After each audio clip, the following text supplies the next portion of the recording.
Here's the fifth reason why sometimes it doesn't appear like God is meeting our needs, is that we don't differentiate between needs and wants. And if you don't differentiate between needs and wants, and you think your wants are needs, and then those wants that you think are needs aren't being met, you're like, God, why aren't you providing? But he's like, no, I am providing all of your actual needs. I didn't promise you all the wants. Listen to the testimony, a couple of them from the Apostle Paul, writing to his protege Timothy, 1 Timothy chapter 6, verses 6 to 10. But he says, but godliness with contentment is great gain. For we brought nothing into the world, and we can take nothing out. If we have food and clothing, we will be content with these. I'm just noting this for the first time. He didn't even include shelter.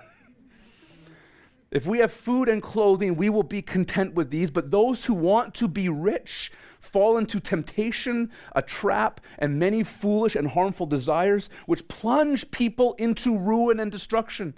For the love of money is a root of all kinds of evil, and by craving it, some have wandered away from the faith and pierced themselves with many griefs.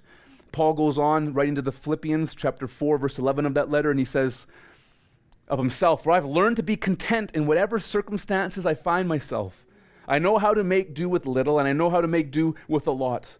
In any and all circumstances, I have learned the secret of being content, whether well-fed or hungry, whether in abundance or need.